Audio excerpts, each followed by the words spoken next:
শুরু হয়ে গেল 2025 সালে শাপলা পদ্মার সিজন। তোমরা কি জানো মাত্র 50 টাকা এন্ট্রি ফি দিয়ে চাইলেই তোমরা ঘুরে আসতে পারো এত সুন্দর একটা রিসোর্টে। ঢাকার এত কাছেই এই রিসোর্টটা চাইলেই তোমরা ঘুরে আসতে পারো। এই রিসোর্টের ফুল ডিটেলস নিয়ে থাকছে আজকের ভিডিও। আমরা যেহেতু এই রিসোর্টে চাষারা থেকে গিয়েছি, তো আমরা ভোর 3টা বাজে উঠে রেডি হয়ে ভোর 6টার দিকে আমরা চলে আসি শহীদ মিনারের সামনে। দেন সেখান থেকে একটা সিএনজি করে আমরা চলে আসি ডাইরেক্ট পদ্ম শাপলা রিসোর্টে। আর রিসোর্টের সামনেই তোমরা এরকম কিছু ফুলের বাকে পেয়ে যাবে, যেগুলোর প্রাইস তোমাদের থেকে 100-200 টাকার মতো চাইলে তোমরা তাদের কাছ থেকে 50 বা 40 টাকা দিয়েও পেয়ে যাবে বার্গেনিং করে। তো ফুল কিনা শেষে আমরা এখানে এন্ট্রি করে নিচ্ছিলাম। এন্ট্রি জন প্রতি মাত্র 50 টাকা। রিসোর্টের পরিবেশটা ছিল খুবই সুন্দর এবং খুবই স্নিগ্ধ। চলো রিসোর্টের ভিতরটা দেখাই তোমাদের। প্রথমেই রিসোর্টে যাওয়ার সময় এরকম একটা ব্রিজ আছে। ব্রিজ থেকে তোমরা কি সুন্দর একটা ভিউ দেখতে পাবে শাপলা ফুলের। প্রথমে গিয়ে তো আমার মনটা ভালো হয়ে যায়, কারণ এত সুন্দর প্রকৃতির ভিতরে যদি এরকম একটা রিসোর্ট থাকে, আমার মনে হয় যারা প্রকৃতি প্রেমী তাদের জন্য এই রিসোর্টটা বেস্ট একটা রিসোর্ট। তারা চাইলে এখানে ফ্রেন্ডস ফ্যামিলি নিয়ে আসতে পারে। খুব সুন্দর একটি রিসোর্ট আমার কাছে মনে হয়েছে।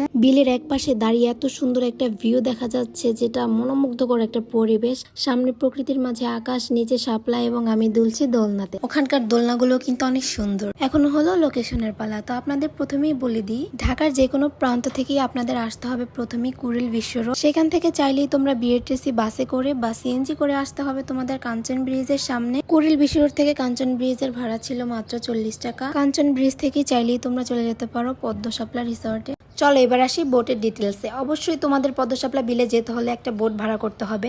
মাত্র 300 টাকা চাইলে তোমরা 1 ঘন্টার জন্য বোট ভাড়া করতে পারো। পদ্ম এবং শাপলা বিলটা ছিল খুবই সুন্দর, চাইলে আপনারা ঘুরতে পারেন। এখানে এখন যেহেতু পদ্ম এবং শাপলা সিজন, এখানে শাপলা ফুলের পরিমাণটা বেশি থাকলেও পদ্ম ফুলের পরিমাণ ছিল খুবই কম। যেহেতু বিলটা ছিল অনেক বড়, সেহেতু আপনাদের 1 ঘন্টায় পুরো বিলটা কভার হয়ে যাবে। এবং মাঝি মামারা ছিল খুবই দক্ষ, যেখানে পদ্ম এবং শাপলার পরিমাণ বেশি সেখানে নিয়ে ওনারা বোটটা রাখে, যাতে আমরা খুব ভালো পিকচার এবং ভিডিও ক্লিক করতে পারি। আর একটা কথা তোমাদের সাথে না শেয়ার করলেই না, এখানে আসলে কিন্তু তোমরা অবশ্যই ছাতা নিয়ে আসবে, কারণ কখন রোদ হয় কখন একটু ঠান্ডা আবহাওয়া হয় সেটা কিন্তু একদম বলা মুশকিল।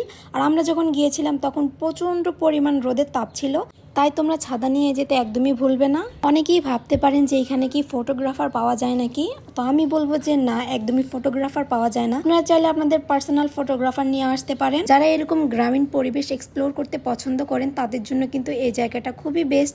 চাইলে আপনারা ঘুরে আসতে পারেন ফ্রেন্ডস ফ্যামিলি নিয়ে। আমি গিয়েছিলাম আমার প্রিয় মানুষটার সাথে, তার সাথে নৌকাতে ঘুরে বেড়াতে আমার কিন্তু খুবই ভালো লেগেছে। আর এরকম একটা মনোরম পরিবেশে চাইলে আপনারা যেতে পারেন। আমার কাছে মনে হয়েছে যে এরকম একটা বেস্ট প্লেসে যদি আপনারা যান, আপনাদের মন এমনিতেই ভালো হয়ে যাবে। আর এখানে ছিল অসংখ্য দোলনা, যেখানে গিয়ে আপনি দোল খেতে পারেন। এখানের পরিবেশটা এত সুন্দর, যে এত স্নিগ্ধ, আপনি চাইলে সারাদিন এখানে বসে কাটিয়ে দিতে পারবেন। এখানে দোলনাগুলো ছিল খুবই সুন্দর। আগের বছর নাকি এই দোলনা নিয়ে অনেক কিছু হয়ে গেছিল, অনেকেই উঠতে পারেনি। এই দোলনাতে অনেক টাইম লেগেছিল, তাই এবার তারা মিনিমাম 5-7টার মতো দোলনা সেট করেছে।